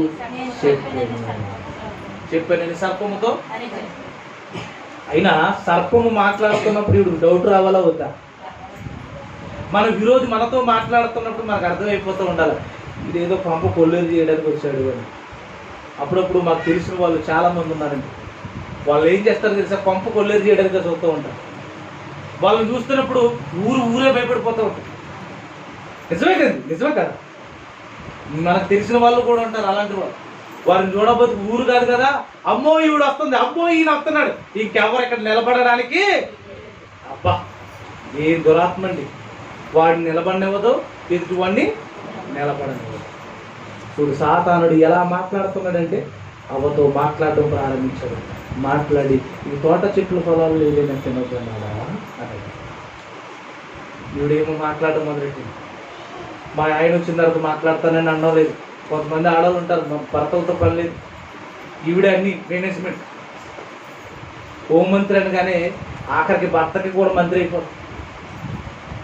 భర్త మీద కూడా అజమాయిషీలు చేస్తూ ఉంటారు చాలా మంది. భర్తని ఏమి అనడానికి లేదు ప్రేమైన వాళ్ళు. ఎందుకంటే ప్రభువులే నీ స్వపురుషుడకు లోబడి, నీ భర్తకు లోబడుతున్నావని నువ్వు అనుకోకు. నా ప్రభు నా యేసు లోబడమని చెప్పాడు కనుక నా యేసుకే లోబడుతున్నాను అన్నట్టుగా నీ భర్తకు లోబడమన్నాడు. చాలా మంది ఉంటారు, ఊరుకో నీకేం తెలియదు, అమ్మో ఆయనకి ఏం తెలియదట, ఈవిడికి ఏం తెలుసో, మరి ఆయనకి ఏం తెలియదట, మరి ఈవిడికి ఏం తెలుసు, ఇది ఈవిడికి తెలిసింది ఇదే. మనం బాగుపడాలి కదండి. నీ ముఖం నీలాంటి ఆలోచన కలిగిన వాళ్ళు ఎంతకాలం ఉన్నా బాగు ఉండదు, యోగం ఉండదు, నాశనం తప్ప. అమ్మగారు మాట్లాడుతుంది దెయ్యంతో, చక్కగా మాట్లాడుతుంది, తినొద్దని అన్నాడమ్మా అనేసి చెప్పింది ప్రేరరా. అప్పుడు మాటలతో వాడు ప్రేరేపించాడు. ఏమని? ఇదిగో ఆ పండు తింటే మీరేమవుతారో తెలుసా, ఆ పండు తింటే మీకేం కలుగుతుందో తెలుసా, ఆ చెట్టు ఫలం తింటే మీరు ఎలా ఉంటారో తెలుసా అని మొదలెట్టింది. మనకు కూడా చాలా మంది దుస్తులు చాలాగా మాట్లాడుతూ ఉంటారు. ఏమని మాట్లాడతారో తెలుసా? ఆ పరిపాట్లోకి వెళ్తే ఎలా ఉంటుందో తెలుసా, ఈ వ్యాపారాలు చేస్తే ఎలా ఉంటుందో తెలుసా, ఇదిగో 2-3 నెలల్లోనే ఆవిడ లక్షాధికారం అయిపోయిందట, ఇదిగో నువ్వు కూడా వ్యాపారం పెట్టు, నువ్వు లక్షాధికారం అయిపోతావట. ఇలాంటి పాడు మాటలన్నీ ప్రకటించి నీ మనసును పాడు చేసి ఇంట్లో గుట్టుగా కాపురం చేసుకుంటా నిన్ను ఇదిగో ప్రతి వారి నోటులోను కూడా ఈమె వల్ల మా జీవితాలు చెడిపోయాయి అన్నట్టుగా నీ సాక్ష్యాన్ని మార్చేస్తాడు. అవ్వమ్మ గారిని కూడా చాలా మాటలతో మార్చింది. మాటలతో మార్చి ఏం చేసిందో తెలిసి చివరికి పండు తినేటట్టుగా చేసింది. తినొద్దని దేవుడు చెప్పాడన్న మాట తినేసినట్టుగా చేసేసింది. ఆమె ఏమన్నా దయ్యం పెట్టినప్పుడు ఏమైనా గెంతులేసిందా? పిచ్చి పిచ్చి కేకలేసిందా? ఏమేసింది ఆమె? ఏమీ లేదు. చక్కగా చెట్టుకాడికి వెళ్ళింది. చూచుటకు ఎలా ఉన్నాయట? రమ్యంగా కనపడుతున్నాయట. సాతానుడు చెప్పగానే పంది కూడా నందిలా కానద్దు. ఎలా కనపడుతుందట? సాతానుడు చెప్పగానే ఎలా కనపడుతుంది? పంది కూడా నందిలా కనపడుతుంది. నా కళ్ళతో చూడక్కడప్పుడు అసలు మన కళ్ళే మంచి కాదు, ఎందుకంటే అన్ని చెడు చూపులే. కానీ కనికరమ కలిగిన దేవుని చూపులు ఎలా ఉండాలి తెలిసి యేసుక్రీస్తు ఆమె యందు కనికరపడి అంటాడు. అంటే క్రైస్తవులకి ఏముండాలి? కనికరం ఉండాలి, జాలి ఉండాలి. ఎవరుకున్నాయమ్మా? అమ్మ అన్ని మూర్ఖత్వాలు మన దగ్గర ఉన్నట్టుగా లేదు. అంటే మూర్ఖత్వం మనలో ఉందంటే ఏం పట్టింది అనుకుంటున్నారు?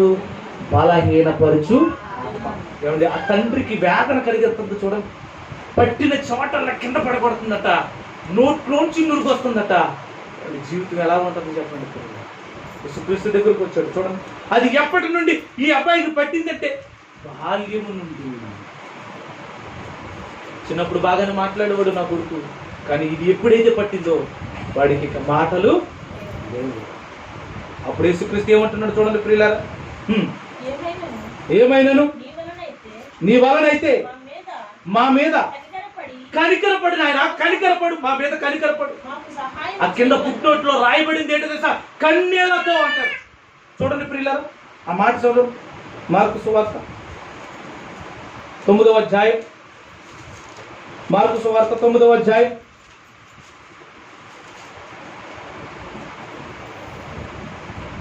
9వ అధ్యాయం 20వ వచనాన్ని చదవండి ప్రియులారా.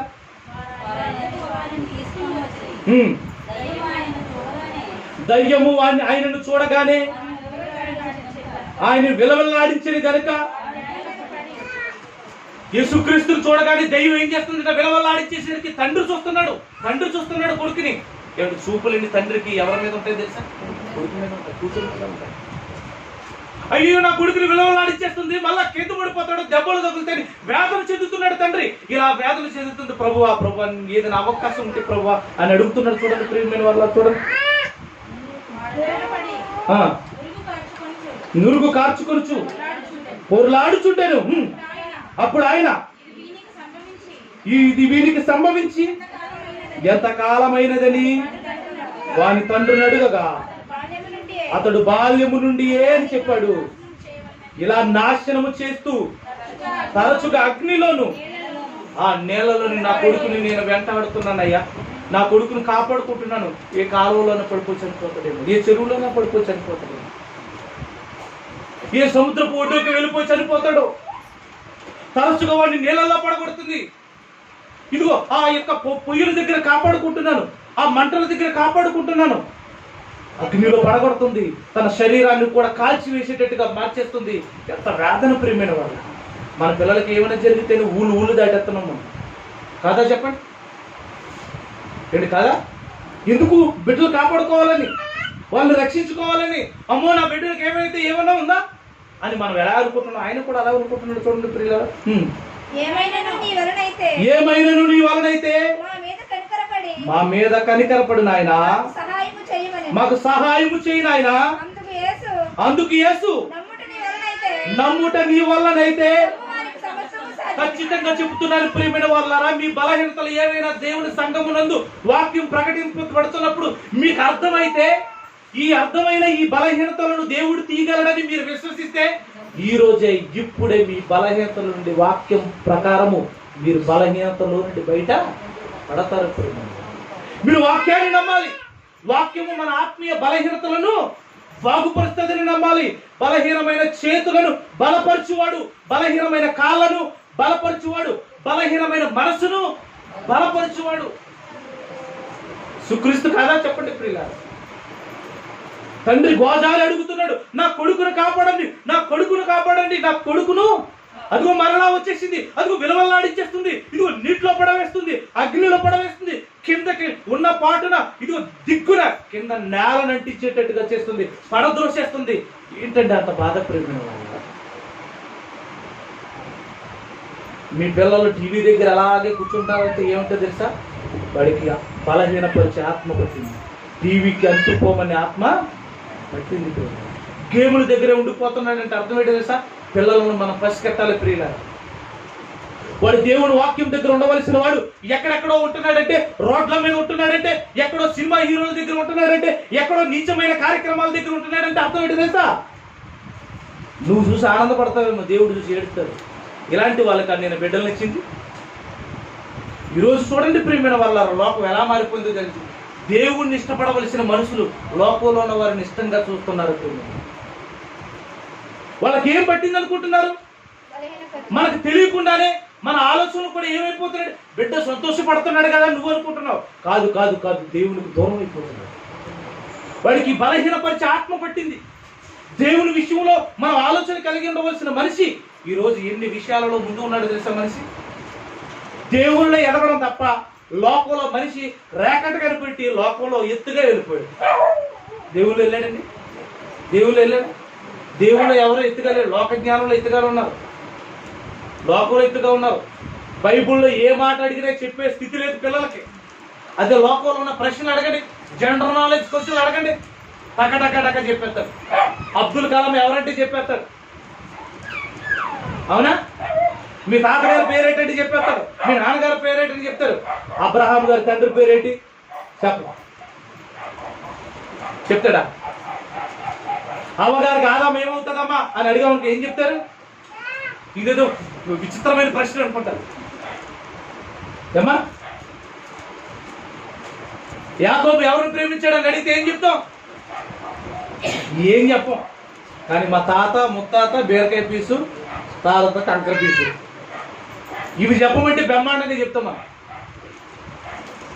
అలాంటి టైంలో మైకిల్ ఇచ్చామనుకోండి బాక్సులు కూడా పగిలిపోతాయి, అలా చెప్తామా. కానీ దేవుడి గురించి చెప్తున్నామా? మోగదయ్యమా. అప్పుడు యేసుప్రభు ఏమన్నాడు చూడండి ప్రియులారా, అతనితో చెప్పాను, వెంటనే ఆ చిన్నవాని తండ్రి నమ్ముచున్నానయ్యా, నేను నువ్వు బాగుపరుస్తావని నమ్ముచున్నాను. నా కొడుకును బాగుపరచగలిగిన వాడు నువ్వే, వాడి యొక్క బందీగాన కట్టల నుండి విడిపించేవాడు నువ్వే, కాడి మాను బ్రేకుల నుండి వాడిని విడిపించేవాడు నీవే. నేను నమ్ముచున్నానయ్యా, నేను నమ్ముచున్నాను. ఆలోచించండి ప్రియులారా, సంఘములో దేవుని వాక్యం ప్రకటింపబడుతున్నప్పుడు ఎవరి మనసులైనా సరిగా లేనప్పుడు, ఎవరి ప్రవర్తన అయినా సరిగా లేనప్పుడు, దేవుడు మీతో మాట్లాడుతున్నప్పుడు ఆ మాటల ద్వారా మీకేం కలుగుతుందో తెలుసా? మీ బలహీనతల నుండి దేవుడు మిమ్మల్ని బలపరచబోతున్నాడు. ఏం జరిగింది చూడండి ప్రియులారా, చూడండి. నాకు అపనమ్మకం ఉండకుండా, వీడికి ఏముందట? అపనమ్మకం అనేది కూడా ఉంది. వీడికి ఏముంది? మనలో కూడా అల్ప విశ్వాసం అంటాం. అల్ప విశ్వాసం అంటే అర్థం ఏంటి తెలుసా? అల్ప విశ్వాసం అంటే బలహీనపరచు ఆత్మ అని అర్థం. అల్ప విశ్వాసం అనగానే ఏదో అనుకోకండి. బలహీనపరిచే ఆత్మ అంటే దేవుని మాటలను నమ్మకుండా చేసే ఆత్మ. దానినే అపవిత్రాత్మ, దానినే అల్ప విశ్వాసము అంటారు. అర్థమవుతుందా? అప్పుడు జరుగుతుంది చూడండి ప్రియులారా. బిగ్గరగా చెప్పాను, జనుడు గుంపు కూడి ఆ తండ్రి మనోవేదనతో ఆ యేసుక్రీస్తు వారి దగ్గర, ఇదిగో మీరు చెప్పారు కదా, ఆ మాట మీద విశ్వాసం ఉండే మనసును కూడా నాకు సరిచేయి ప్రభా, నా బలహీనతను కూడా సరిచేయి. నా బలహీనత ఏంటంటే నీ మాటను నమ్మలేని పరిస్థితి ఏమైనా ఉందేమో, ఎందుకంటే మీ శిష్యులు చేయలేరని, మీరు చేయలేరని నేను అనుకుంటానేమో. ఇగో మీ మాటను నమ్మునట్టుగా విశ్వాస సంబంధమైన మనస్సును ఎంత చక్కగా అడిగాడండి. అప్పుడు జరుగుతుంది చూడండి ప్రియులారా. పరుగెత్తుకొని వచ్చుట యేసు చూచి, మోగవైన చెవిటి దయ్యమా, మోగవైన చెవిటి దయ్యమా. ఈ చెవిటి దయ్యానికి దేవుని మాటలు వినిపించమన్నమాట. సంఘంలో ఇన్ని మాటలు ప్రకటింపబడుతున్న కొంతమంది ఉంటారండి, మామూలుగా ఉండరు ప్రియమైన వాళ్ళరా. మీరు వింటున్నారా అంటది, వింటారు. కానీ వాళ్ళకి ఏం పట్టింది అనుకుంటున్నారు? చెవిటి. లోకంలో ఏ మాటలనే వింటారండి చక్కగానే, గోడకు చెవులు ఉంటారు చూసారా, అలా వింటారు. కానీ దేవుడి మాటలు అనేసరికి ఎలా ఉంటాయి తెలుసా? అమ్మ బాబు మొదలెట్టారు. నేను మాట్లాడడానికి అవకాశం ఇవ్వండి అని కొంతమంది కోరుకుంటారు. మోగవైనా చెవిటి దయ్యమా, వాడిని మాట్లాడనివ్వడం లేదు, వినిపింప చేయడం లేదు. తండ్రి గోజారుతున్నాడు, నా కుమారుడా నువ్వు జాగ్రత్తగా ఉండు, నా మాట వినబడుతుందా అని తండ్రి అడుగుతుంటే ఆ మాట కూడా వినబడకుండా, ఒకవేళ వినబడితే మారు మనసు వస్తాదేమో, ఒకవేళ వినబడితే నా తండ్రి పిలుస్తున్నాడని వెనక్కు చూస్తాడేమో అనుటకు కూడా ఆధారం లేకుండా ఈ మోగ చెవిటి దెయ్యం వాడి జీవితంతో ఆడుకుంటుంది. వాడిని వెదిలిపోమని బిగ్గరగా ఇంకెప్పుడు వాళ్ళలో ప్రవేశింపవద్దని ఆజ్ఞ జారీ చేశాడు యేసు ప్రభు. ఆజ్ఞ ఏం చేశాడు? జారీ వదలాలి. అప్పుడప్పుడు మైకులో కూడా చాలా మాటలు చెప్తాం, అమ్మ వాక్యం బాగా వినండి అమ్మా అని చెప్తూ ఉంటాం. కానీ చెవిటి దెయ్యం బట్టి ఏం చేస్తుంది? ఎప్పుడైతే మంచి మాటలు చెప్పబడతామో అప్పుడే అన్ని గుర్తుకొస్తాయి. ఏమండి? ఎప్పుడైతే దేవుడి మాటలు చెప్తామో అప్పుడు ఏం గుర్తుకొస్తాయండి? అన్ని గుర్తుకొచ్చేస్తాయి. పనులు గుర్తుకొచ్చాయి, పని పనులు గుర్తుకొస్తాయి, కూర మీద మన మూతలు ఇట్టాము లేదనుకుంటాం, తింటున్న బండారాల మీద, ఆహార బండారాల మీద. ఏమ్మా అమ్ము బీరువా తాళం వేసానా లేదా, అబ్బా ఎంత బలహీనపరుస్తుందండి మనల్ని. సరుకులు జాగ్రత్తగానే ఉన్నాయా? అసలు నీ బ్రతికే సరిగా లేదమ్మా. ఆ సరుకుల కోసం ఎందుకు ఎడుతున్నావు? నీ బ్రతుకు ఏమైనా సరిగా ఉందా? అపవిత్రాత్మ బట్టి నిన్ను బలహీనపరుస్తుంది, నీ బ్రతుకుతో ఆడుకుంటుంది. నీలో కలిగిన ప్రతి అపవిత్రతకు కారణం అదే అదే అదే ఒంటి మీద ఉన్న వస్త్రాలన్నీ చూసుకొని నేను బాగానే ఉన్నానని నువ్వు అనుకోకు. దేవుని సన్నిధిలో మోకరింపజేస్తుందా? బైబిల్ చదవనిస్తుందా? సోమరపోతు దెయ్యం పట్టింది మనకి. బైబిల్ చదవలేని వాళ్ళు అందరూ ఎవరనుకుంటున్నారు? సోమరులు, నీతి లేని వాళ్ళు, వారి జీవితం పరిశుద్ధంగా ఉండాలని కోరిక లేని వాళ్ళు. కొంతమంది అభాగ్యులు ఈ మాటలు విని అయ్యో నేను తప్పు చేస్తున్నానండి, మారు మనసు పొంది బైబిల్ చదువుతున్నానండి చాలా మంది. దాని గురించి నేను చాలా ఆనందిస్తున్నాను. కొంతమంది ఉన్నారండి నిజంగా వాళ్ళ చేతులెట్టి దండం పెట్టారు, అవసరమైతే వాళ్ళకి సన్మానం కూడా చేయాలి. ఎందుకంటే వాళ్ళు మారడం లేదు. ఎంత చెప్పినా అమ్మ మీలో ఎంతమంది బైబిల్ చదివారంటే చేతులు ఎత్తేవారు చాలా మంది ఎక్కువ మంది ఉన్నారు. చదవలేని వాళ్ళు ఎక్కువ మంది ఉన్నారు, చదివే వాళ్ళు 2-3 ఉన్నారు. మరి ఎంతమందికి పట్టిందంటారు ఈ చెవిటి మోగదయ్యం? ఒక్కొక్కడికి గుడ్డి దెయ్యం పడుతుంది.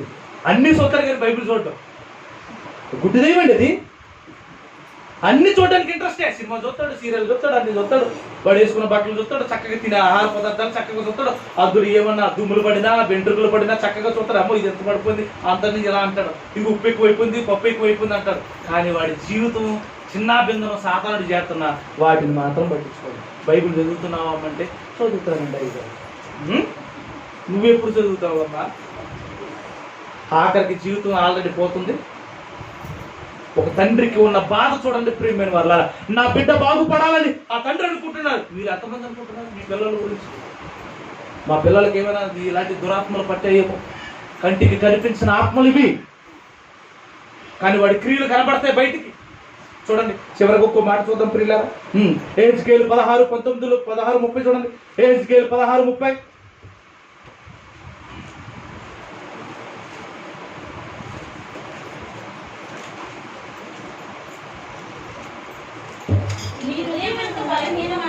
నీ హృదయం ఎంత బలహీనమాయను. హృదయాన్ని కూడా ఏం చేసిందండి? ఆ హృదయాలను బలహీనపరచు ఆత్మ, బలపరచు ఆత్మ పరిశుద్ధాత్మ అయితే దేవునిలో లేకుండా నిన్ను లోకంలోనికి ఈడ్చుకుపోయేది దురాత్మ. ఇవి ఎన్ని ఉన్నాయనుకుంటున్నారు ప్రియులారా? ఇవి ఎన్ని ఉన్నాయనుకుంటున్నారు? మీ అందరికీ తెలుసు, శానా దెయ్యం పట్టిన వాళ్ళు. మీ అందరికీ తెలుసు కదమ్మా.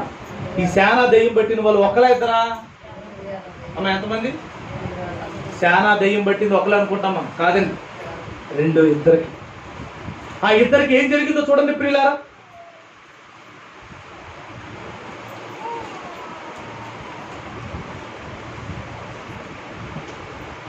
లోకా సువార్త దానికంటే ముందుగా మత్తయి 8:28లో వారి గురించి మాట్లాడుతూ యేసుక్రీస్తు గెరాసేనుల ప్రాంతానికి వచ్చినప్పుడు దయ్యములు పట్టిన 2 మనుషులు మిగులు ఉగ్రులైనందున. ఎలా ఉన్నారట? దయ్యం పట్టిన మనుషులు ఎలా ఉన్నారట? మిక్కిలి ఉగ్రులై ఉన్నారట. వాళ్ళు ఎన్ని గుణాలు కలిగి ఉన్నారో నేను తొందరగా చెప్తాను ప్రియమైన వాళ్ళారా. ఇదిగో మార్కు సువార్తను తీయండి ప్రియులారా. మార్కు సువార్త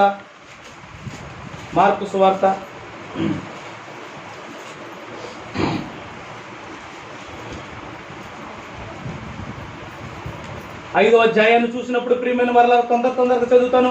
వారు ఆ సముద్రమునకు అద్దరునున్న గెరాసేనుల దేశమునకు వచ్చిరి. ఆయన ధోని దిగగానే అపవిత్రాత్మ పట్టిన వాడొకడు సమాధిలో నుండి వచ్చి ఆయనకి ఎదురుపడెను. అపవిత్రాత్మ పట్టిన వాడు ఎక్కడికి వచ్చాడట? యేసుక్రీస్తుకి ఎదురుపడిపోయాడు. ఎక్కడి నుండి వచ్చాడట ఇతను? ఆ సమాధుల్లో నుండి వచ్చి ఆయనకి ఎదురుపడాడు. ఇతను ఎక్కడ బ్రతుకుతున్నాడట అంటే నీతి గల బ్రతుకు లేదైంది. ఏ బ్రతుకుంది? పాప జీవితం. సమాధిలో అనగానే మీరు సమాధుల్లో ఉన్నాడని మీరు అనుకోకండి. సమాధులలో చాలా దెయ్యం పట్టిన వాడు ఉన్నాడు. కానీ మనం ఎక్కడ ఉన్నాం? సమాజంలో పాపం జరిగిస్తున్న వారితో ఉన్నాం. నువ్వు బ్రతికి ఉన్నావన్న పేరు మాత్రం ఉంది, కానీ నీవు మృతుడివే అన్నాడు. అంటే మృతులందరూ ఎవరు? సమాధులు. మృతులు సమాధుల్లో ఉంటారు, అంటే శ్మశానంలో ఉంటారు. శ్మశానంలో ఉండేవారిని, ఆ శ్మశానంలో సమాధి చేయబడిన వారిని, మృతులను తీసుకుని వెళ్తాం అక్కడికి. అంటే ఈరోజు సమాజం దేవుని మాటలు లేకుండా ఏమైపోరు తెలుసా? మృతులుగా మారిపోరు. ఒకడేమో శివుడి దెయ్యం పట్టింది, ఒకడికేమో మొగ దెయ్యం పట్టింది, ఒకడికేమో నడువు ఉంచేసి దెయ్యం పట్టింది, సరిగా నిలబడని దెయ్యం పట్టింది. ఎన్ని దెయ్యాలనుకుంటున్నారు? ఏమో మనకు పట్టలేదండి. మరి వీటి నుంచి విడిపించేది ఎవరో తెలుసా?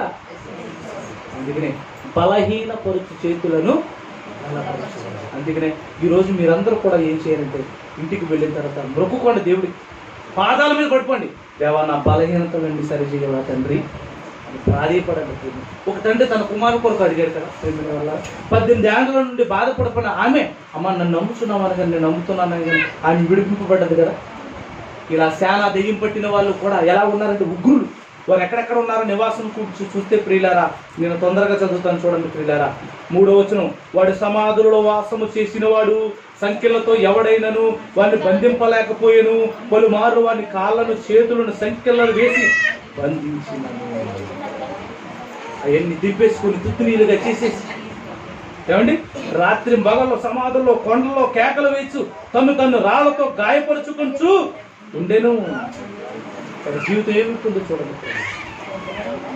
తండ్రి దగ్గర చేర్చుకునే పరిస్థితి, ఆ తల్లి పిలుచుకునే పరిస్థితి, తల్లి తండ్రులను కూడా ఏం చేశాడు వాడు? లెక్క చేయలేదు. కొంతమంది పిల్లలు ఉంటారు, తల్లిదండ్రులు లెక్క చేయలేదు. ఏం పట్టింది అనుకుంటున్నారు? ఏం పట్టిందమ్మా? శానా దెయ్యం పట్టింది. అందులో ఒక దెయ్యం పట్టిందమ్మా. తల్లిని తండ్రిని. కొంతమంది ఉంటారు అత్తగారిని చూడు, ఈవిడికి ఏ దెయ్యం పట్టింది? ఇది కూడా అదే బాపత. శానా దెయ్యంలో ఒక జీవనాలు పట్టింది. తల్లిని ఎలా చూసుకుంటున్నావో అత్తగారిని అలా చూసుకోవాలి. అత్తగారు కూతురుని ఎలా చూసుకుంటుందో కోడల్ని కూడా అలాగే చూసుకోవాలి. ఈ రెండిట్లో తేడా అయితే కుటుంబాలే తేడా అయిపోతాయి. దయ్యం అండి, దయ్యం ఎక్కడ నెత్తదు నిన్ను?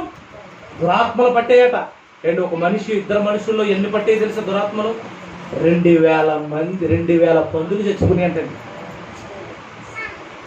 అడిగాడు యేసుప్రభు, ఎవరు నువ్వు అని అడిగాడు. నేను అనేకులైన ఆత్మలము ఈ లోకంలో మనుషులందరినీ పాడు చేయడానికి, వారి జీవితాలతో ఆడుకోవడానికి, వారి యొక్క జీవితాలన్నీ చిన్న భిన్నం చేయడానికి అపవిత్ర ఆత్మలం చాలా దయ్యంగా పట్టిన మేమే ఈ మనిషిని ఏం చేస్తున్నాం తెలుసా? మనుషులలో బ్రతకవలసిన వాడిని సమాధి శ్మశానంలోనికి తీసుకువెళ్ళాం. మనిషిలో జీవితం జరిగించవలసిన వాడిని సమాధుల్లో జీవించే వాడిగా చేసాం. వాడి జీవితం చక్కగా ఉండవలసి, స్నానం చేసి శుభ్రంగా ఉండవలసిన వాడిని ఇదిగో రాళ్లను రేపి వాడి చేతుల మీద, వాడి ముఖం మీద, వాడి యొక్క శరీర అవయవాల మీద కొట్టింప చేసాం. రాళ్లతో వాడి శరీరాన్ని వాడే గాయపరుచుకుంటున్నాడట. ప్రేమ ఇంకేమని రాయబడిందో తెలుసా? రాత్రి పగలు తేడా లేదు, కేకలు కేకలు కేకలు. వాడి కేకలు విని ఊళ్ళో ఉన్న వాళ్ళు కూడా భయపడిపోతున్నాడు. ఒరే పక్క వెనక పిచ్చోడు ఉన్నాడు, కేకలు ఎత్తన్నాడు, అటు దెయ్యం పట్టినోడు ఉన్నాడు, అక్కడికి వెళ్ళండి బాబు చంపేస్తాడు. వాడిని చాలా సార్లు సంఖ్యలతో బంధించారు, అయినా తెంపేసుకున్నాడు. అమ్మో, వాడి వస్త్రాలు సరైనవి కాదు. అప్పుడప్పుడు చాలా మంది స్టైల్గా చిరిగిపోయిన ప్యాంట్లు వేసుకుని వెళ్తూ ఉంటారు. ఏం పెట్టిందిరా నాయన అనుకుంటారు. ఏంటి అనుకుంటున్నారు? పట్టింది సమాజంలో ఉంటే చక్కటి బట్టలు వేసుకుంటారు. సమాజంలో ఉండి కూడా వింతైన బట్టలు వేసుకుంటున్నాడంటే అర్థం ఏంటండి? వీడికి వింత ఆత్మ పెట్టిందండి. చిరుగుపోని గుడ్లు వేసుకోవడం ఏంటండి పిల్లరా? ఇది బుద్ధి ఉందండి ఈ చిరుగుపోని బట్టలు వేసుకున్న గాడిదలకి? గత కాలంలో చిన్నప్పుడు అండి ఏమైనా చిరుగుపోయిందని పెద్దవాడు సూదిపిండి తెచ్చి చక్కగా కుట్టేసుకుంటేవారండి. ఇప్పుడు అలాగే అది ₹1000 తగలేసి ఏ బట్టలు కొనుక్కుంటున్నారో చెప్పకూడని చోటలా చిరిగిపోయాడు బట్టలు. చెప్పకూడదు ఆ చోట్లు కూడా. ఏమా నీకేమైందంటే అడుక్కు తిన్న వాళ్ళు, లేకపోతే బ్రతుకు బాగోలేని వాళ్ళు, వస్త్రాలు లేని వాళ్ళు అలాంటివి వేసుకుంటారండి. బ్రతుకు బాగున్న అలాంటివి వేసుకుంటారు సుమా. ఈ లోకానికి ఏం కలిగిందో తెలుసా ప్రియులారా? వింత పోకడలు. శ్యామాదయం పట్టింది సమాజానికి. సమాధులలో కేకలు. వీళ్ళందరూ ఎక్కడ కేకలు వేస్తారు? క్లబ్కు పోయి కేకలు వేస్తారండి. క్లబ్కి వెళ్తున్నారంటే అర్థం ఏంటంటే శ్యామాదయం పట్టింది. అక్కడ ఎవరుంటారు? దేవుని కొరకు బ్రతికిన వాళ్ళు కాదు, దేవుళ్ళు చచ్చిపోయిన వాళ్ళందరూ కూడా క్లబ్కి వెళ్తారు. అక్కడికి వెళ్తే ఈ డ్యాన్స్ చేస్తుంటే అర్థం ఏంటంటే సమాధులలో వాసము చేయువాడు. దయచేసి గమనించండి ప్రియులారా, ఇలా ఆత్మలు ఎన్ని ఉన్నాయనుకుంటున్నారు? ఇదిగో ఎఫెసీయులకు రాసిన పత్రిక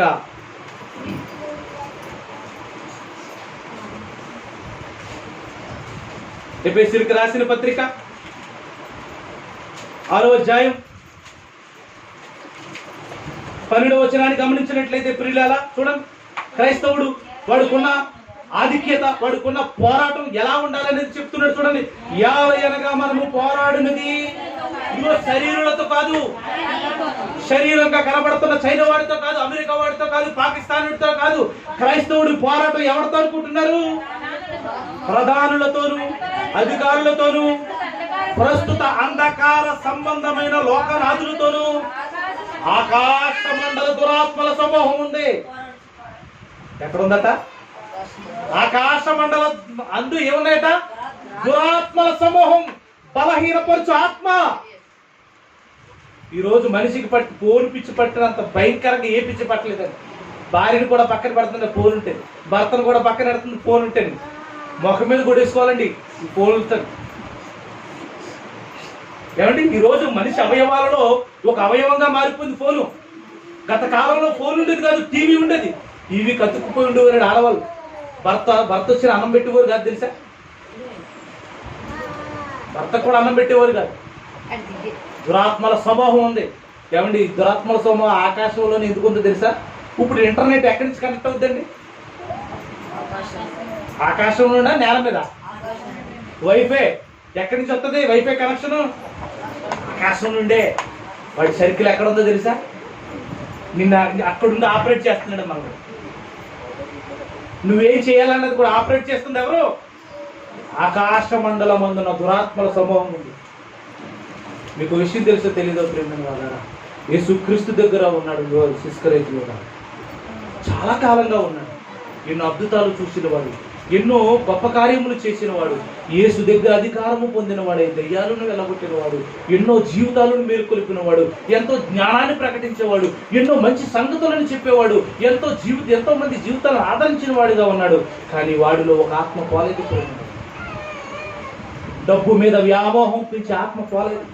ఒకరోజు ఏం చేసిందో తెలుసా ప్రియమైన వాళ్ళారా? చూడండి, లూకా సువార్త 23:3 వచనంలో చూసినట్లయితే ఇదిగో బలహీన పరుచు ఆత్మ యోధాన్ని చూడవలదు. చూడండి, లూకా సువార్త 22:3.